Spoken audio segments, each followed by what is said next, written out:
Hey guys, welcome to my YouTube channel. तो आज हम अपनी पिछली क्लास को ही कंटिन्यू करते हैं। आज का हमारा जो टॉपिक है वो है एज ऑफ रेवोल्यूशंस, यानी कि इस समय पर काफ़ी सारी रेवोल्यूशंस देखने को मिली थी। और ये कब से कब तक था? ये था 1830 से लेकर 48 तक। तो जैसा कि हमने लास्ट क्लास में पढ़ा था, जो कंजर्वेटिव्स थे, कंजर्वेटिव कौन? जो पुरानी विचारधारा वाले लोग थे, उन्होंने अब कब्जा जमा लिया था और वो पावर में आ गए थे। तो इस समय पावर में कौन था? कंजर्वेटिव थे। और पावर में आते ही उन्होंने क्या क्या किया था?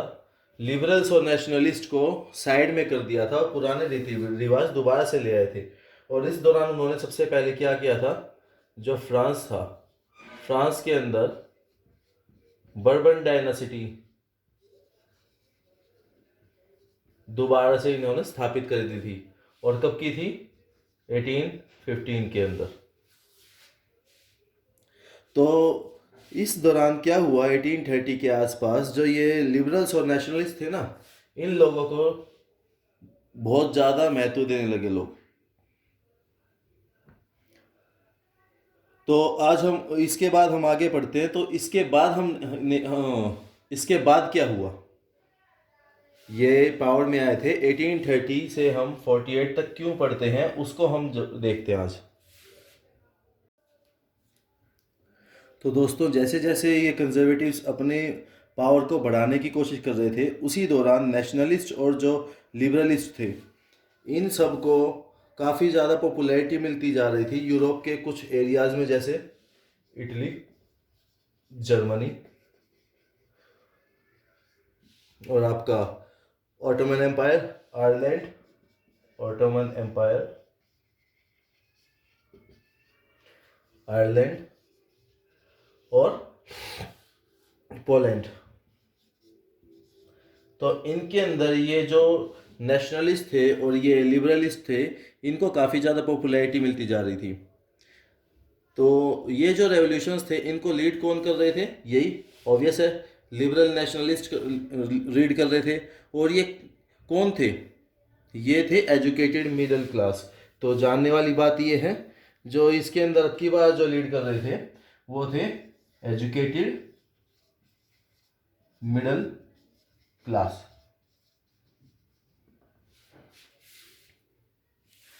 और इसके अंदर भी कौन थे? प्रोफेसर थे, स्कूल टीचर थे, क्लर्क और कमर्शियल मिडिल क्लास वाले। कौन कौन? आपके प्रोफेसर, स्कूल टीचर, क्लर्क और कमर्शियल मिडिल क्लास। तो उस दौरान ये लोग इस सबको लीड कर रहे थे। तो सबसे पहले जो घटना हुई वो कहाँ हुई? वो फ्रांस के अंदर ही हुई। और वो कब हुई थी? हमने शुरुआत में ही पढ़ा था। ये टॉपिक के लिए कब से शुरू है? ये टॉपिक शुरू है 1830 से। तो सबसे पहली घटना 1830 के अंदर हुई। कहाँ पर? फ्रांस के अंदर हुई। फ्रांस में क्या हुआ? फ्रांस के अंदर आपके बर्बन डायनासिटी थी, जो बर्बन डायनासिटी को हटा दिया गया और उसकी जगह पर क्या आ गया? Constitutional monarchy. और इसको हेड किसने किया सबसे पहले? लुइस फिलिप ने। तो जो चांसलर थी, कौन थी? मेटरनिक।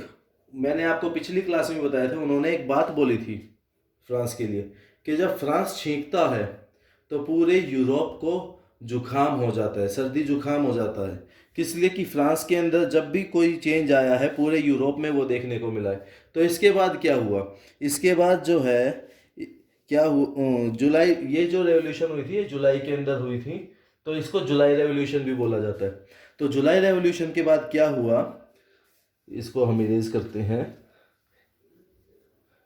जुलाई रेवोल्यूशन के बाद क्या हुआ? ब्रसेल्स, कहाँ की जगह है? ये बेल्जियम की।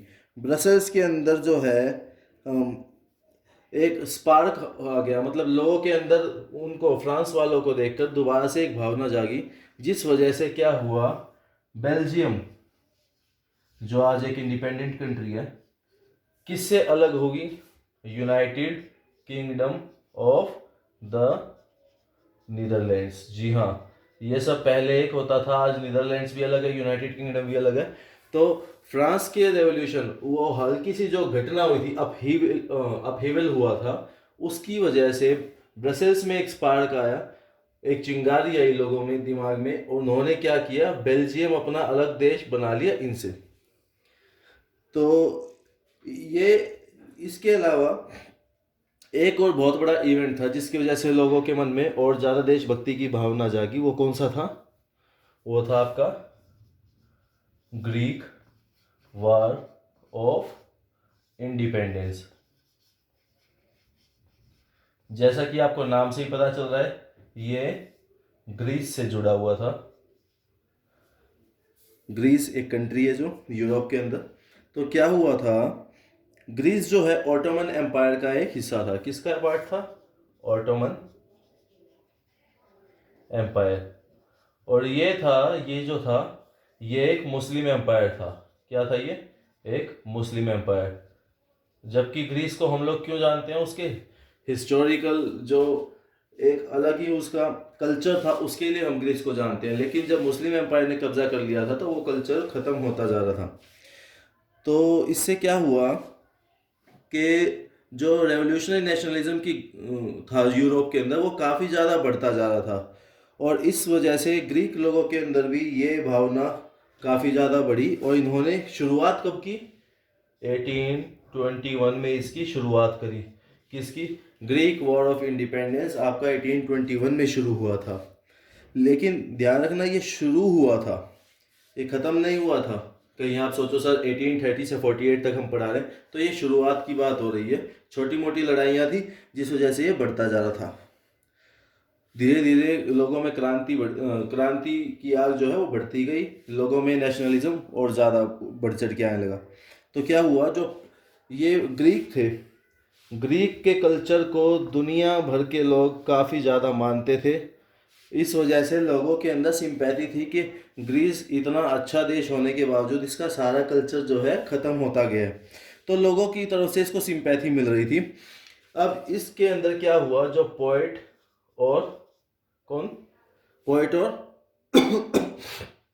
आर्टिस्ट, ये लोगों के पास जाने लगे और ग्रीक वॉर ऑफ इंडिपेंडेंस की चर्चा करने लगे, लोगों से फंड जुटाने लगे। ऐसे में ही एक इंग्लिश पोएट निकल कर आए। कौन? Lord Byron. Lord Byron. अब इन्होंने क्या किया, इन्होंने फंड इकट्ठा किया। ग्रीस के लिए लड़ाई में पैसा जरूरत पड़ती है, उसके लिए इन्होंने फंड इकट्ठा किया।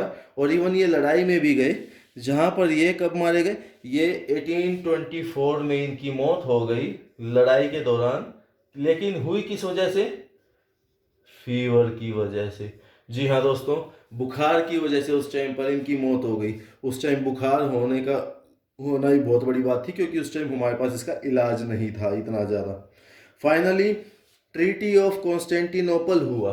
क्या हुआ? मैं इसको क्लियर करके लिख देता हूँ।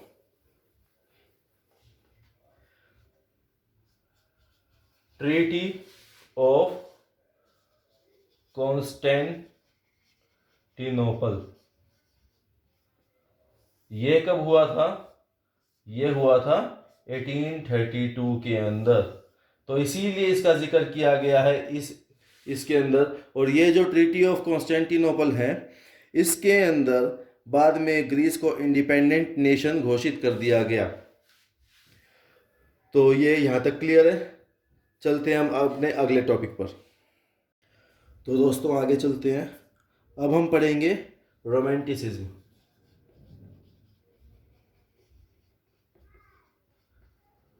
हिंदी में रूमानी वाद। ये क्या था?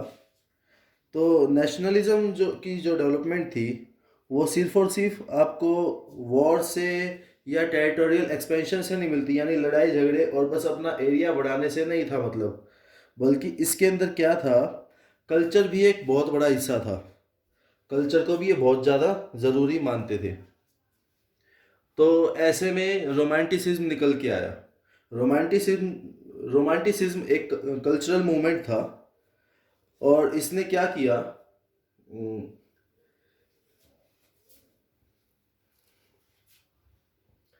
इसने बेसिकली साइंस और डिबेट, इनको साइडलाइन कर दिया, इनको साइडलाइन किया। और इसने किस चीज़ के ऊपर जोर दिया? इसने जोर दिया इमोशन, इंट्यूशन और मिस्टिकल फीलिंग्स।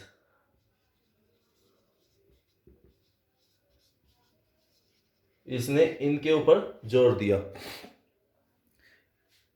रोमांटिसिज्म में क्या कहा जाता था कि सिर्फ लड़ाई झगड़े वगैरह आपको, आपके लिए एकमात्र जरिया नहीं हो सकते। एक और कारण हो सकता है आपके लिए देश को आज़ाद कराने का, आपका पुराना जो कल्चर है, हेरिटेज है आपका जो, वो भी आपको वापस पाना चाहिए। उसके लिए भी आपको अपना देश आज़ाद कराना चाहिए। तो ये एक नया तरीका था लोगों के अंदर राष्ट्र के लिए भावना पैदा करना, यानी नेशनलिज्म को सिर्फ वॉर से ना जोड़कर रोमानीवाद से, रोमांटिसिज्म से भी जोड़ा जाने लगा। पुराने जो रोमांटिक्स थे, जैसे जर्मन फिलोसफर थे बहुत ज़्यादा फेमस थे, कौन थे? योहान गॉटफ्राइड, लिख देते हैं यहाँ।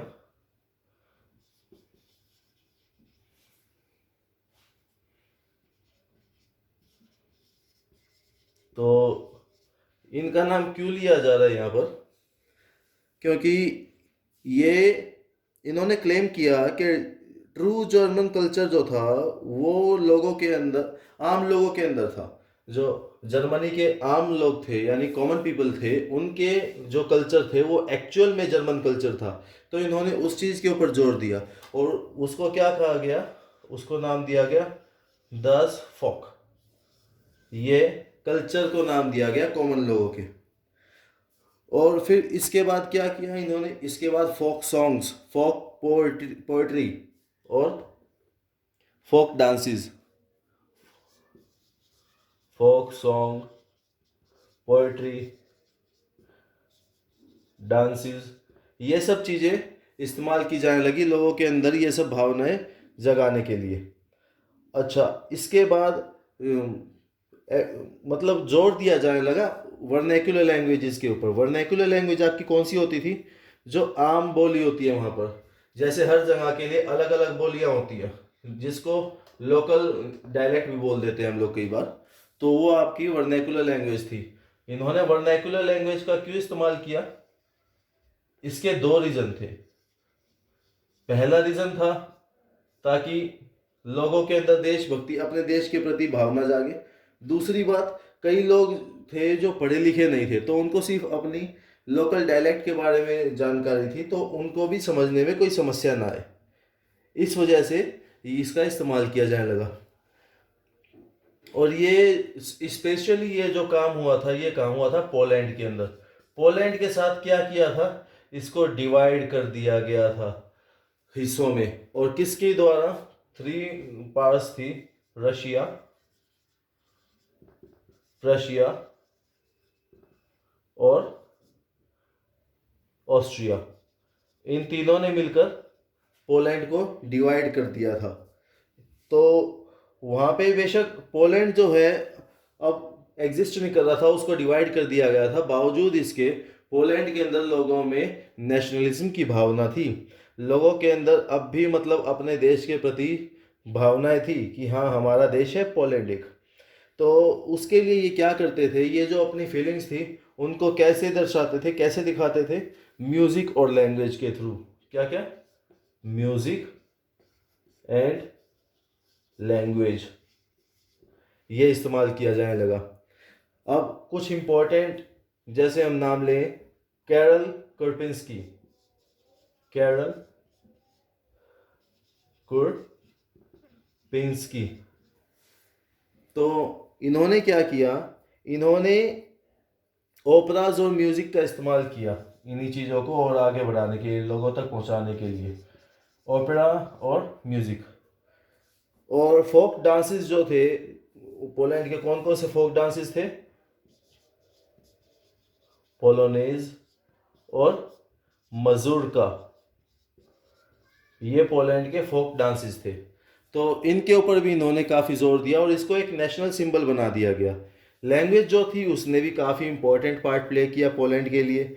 उससे क्या हुआ, अब रशिया ने जब इसको ऑक्यूपाई कर लिया, जी हाँ, पोलैंड को जब किसने टेक ओवर कर लिया, रशिया ने, तो ऑब्वियस है रशिया ने स्कूल के अंदर जो पोलिश लैंग्वेज थी उसको हटा दिया, चर्च वगैरह में जो प्रीचिंग थी उसको हटा दिया, रशियन लैंग्वेज इस्तेमाल की जाने लगी।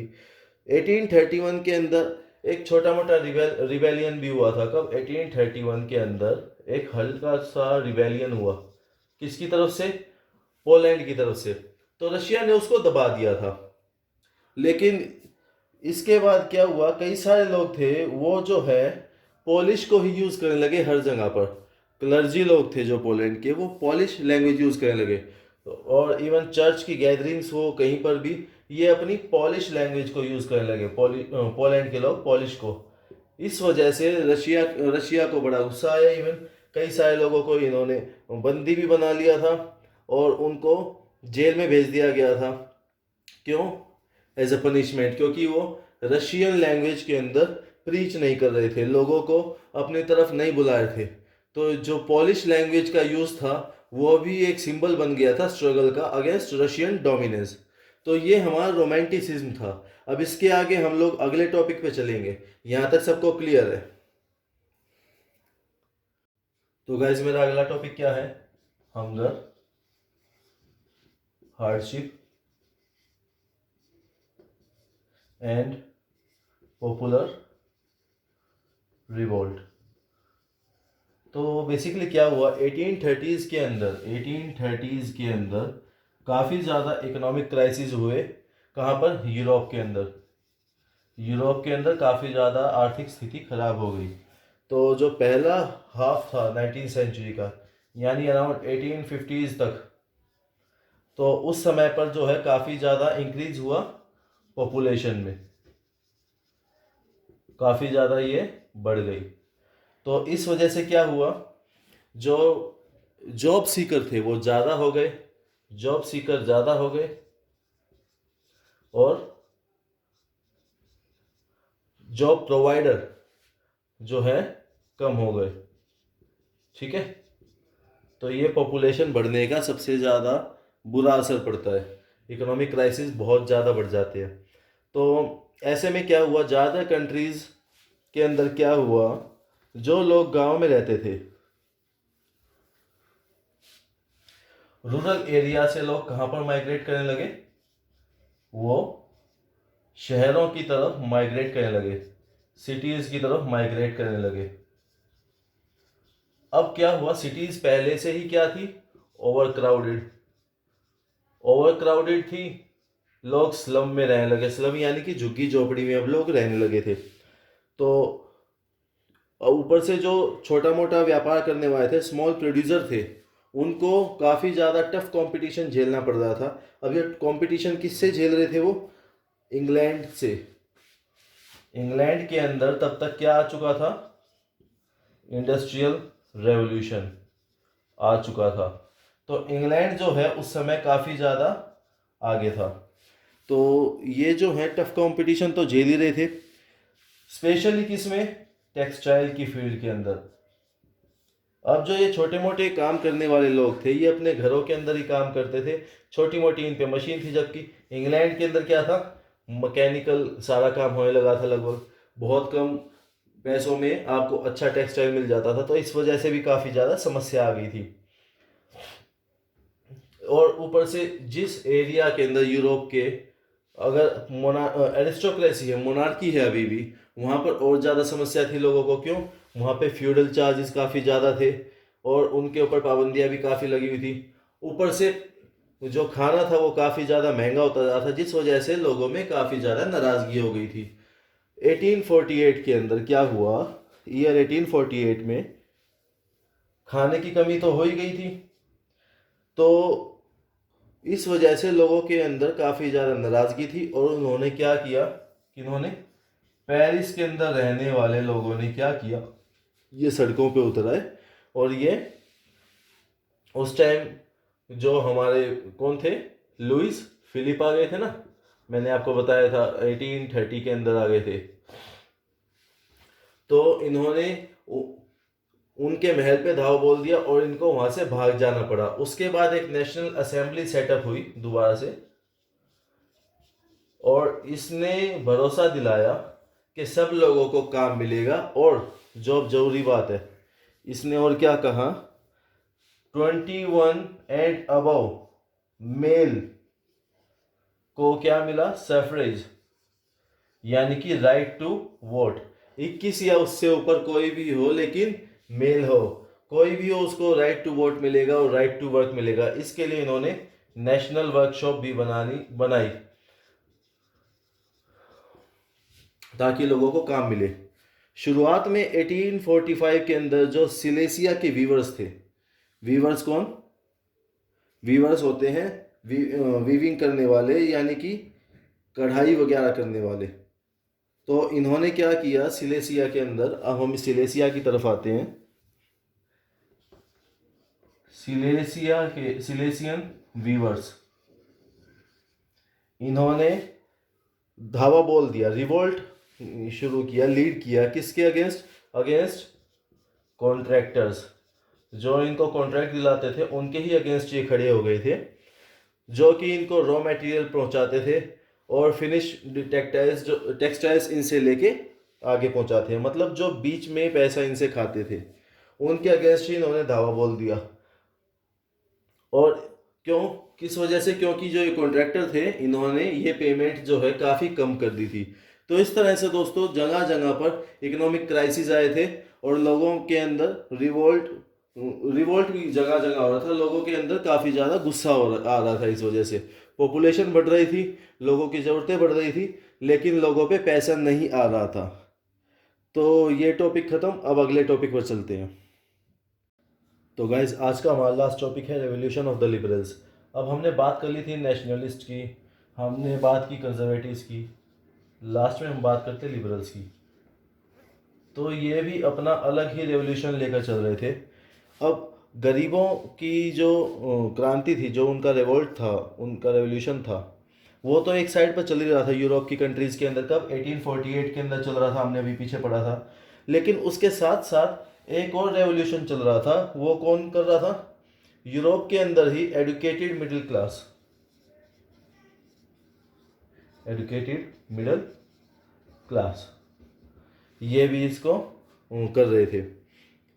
तो फरवरी रेवोल्यूशन के जो इवेंट्स थे फ्रांस के अंदर, उनकी वजह से क्या हुआ, मोनार्की तो ख़त्म हो गई थी। फरवरी रेवोल्यूशन जो थी उसकी वजह से क्या ख़त्म हो गया था, मोनार्की तो ख़त्म हो गई थी फ्रांस के अंदर, और इवन यूनिवर्सल मेल सफरेज भी मिल गया था। कब, कितना, 21 एंड अबव। तो यूनिवर्सल मेल सफरेज भी उनको मिल गया था। लेकिन बाकी पार्ट्स जो थे यूरोप के, जहाँ पे इंडिपेंडेंट नेशन स्टेट नहीं आए थे अभी, जैसे आपका हो गया Germany, Italy, Poland, Austro Hungarian,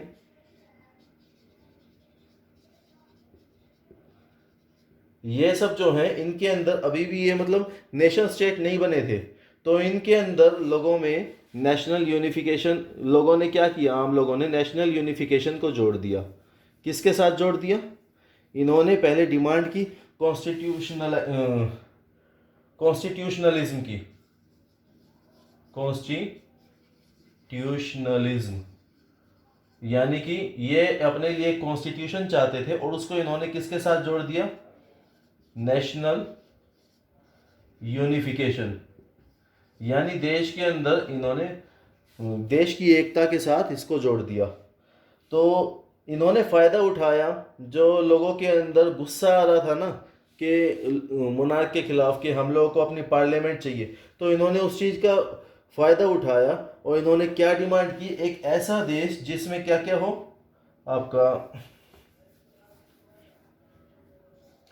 constitution,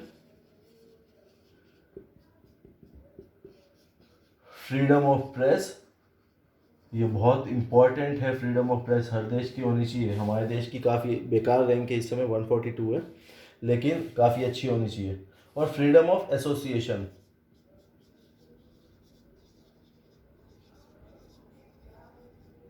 ये तीनों चीज़ों की उन्होंने डिमांड रखी। जर्मन रीजन के अंदर बड़ी तादाद में पॉलिटिकल एसोसिएशंस थी, जिनके जो मेंबर थे वो कौन थे? मिडिल क्लास प्रोफेशनल थे, बिजनेसमैन थे और बड़े बड़े आर्टिसन थे। तो इनकी एसोसिएशंस बनी, काफ़ी पहले से बन रही थी। इसके कौन कौन मेंबर होते थे? जैसे आपका प्रोफेशनल्स, बड़े बड़े बिजनेसमैन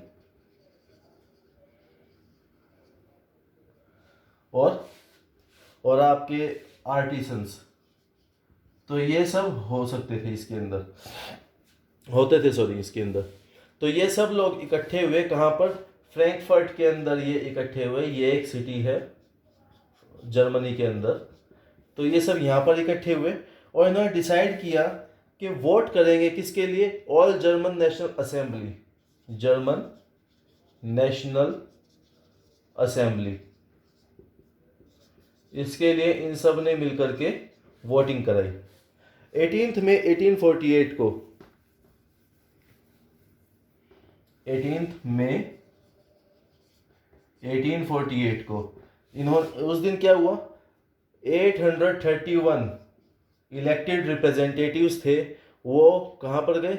वो फ्रैंकफर्ट पार्लियामेंट को टेक ओवर करने गए। फ्रैंकफर्ट पार्लियामेंट को ये सब टेक ओवर करने के लिए गए। कब? 18 मई 1848 को। और वहाँ पर जाकर इन्होंने एक कॉन्स्टिट्यूशन भी तैयार किया। फ्रैंकफर्ट पार्लियामेंट कहाँ पर हुई थी? लेकिन ध्यान रखिएगा ये चर्च में हुई थी। और कहाँ की चर्च थी? सेंट पॉल की, सेंट पॉल की। इसके अंदर ये सब इकट्ठे हुए और वहाँ जाकर इन्होंने एक कॉन्स्टिट्यूशन तैयार किया जर्मन नेशन के लिए। और जिसका हेड कौन होगा? एक ऐसा मोनार्की होगा, जो कि कोई ऐसा राजा होगा जो कि कॉन्स्टिट्यूशन के अंडर आए। उन्होंने ऐसा ऐसा तैयार किया। इसके लिए उन्होंने किसको चुना? इसके लिए उन्होंने प्रशिया के राजा फ्रेडरिच विल्हेम फोर्थ, इसको चुना इन्होंने। ये था प्रशिया का राजा कि भाई आप आ जाइए और हमारी इस राजगद्दी पर बैठ जाइए। और लेकिन राजा ने साफ साफ मना कर दिया। और वो किन के साथ जा मिला? वो जा मिला उनके साथ जो ये पार्लियामेंट के अगेंस्ट में थे, यानी कि बाकी मोनार्क्स, कंजर्वेटिव्स के साथ जा करके वो मिल गया था। तो उसके बाद क्या हुआ? समस्या कहाँ पर आई? ये ज़्यादातर जो है मिडिल क्लास की असेंबली थी, उन्होंने ही इसको तैयार कराया किया था। तो इन्होंने जो है आम जो गरीब लोग थे, मतलब लोअर क्लास थी, उनकी बातें इन्होंने नहीं सुनी। तो इस वर्कर थे और आर्टिसन थे, वर्कर और आर्टिसन, उनकी बात इन्होंने नहीं सुनी, जिस वजह से मिडिल क्लास को जो है सपोर्ट मिलना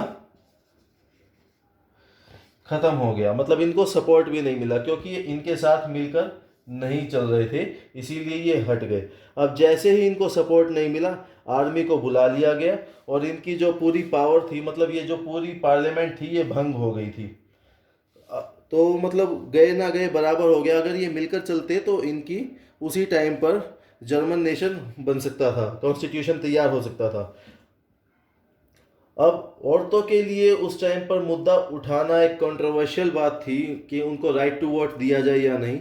जबकि ऐसा नहीं है कि औरतों ने काम नहीं किया था, औरतों ने काफ़ी ज़्यादा काम किया था और रेवोल्यूशंस में बढ़ चढ़ के भाग लिया था उन्होंने। लेकिन वुमेन को उस टाइम पर इतना बड़ा दर्जा नहीं दिया गया था। उन्होंने अपने खुद के एसोसिएशन बनाए, उन्होंने न्यूज़पेपर चलाए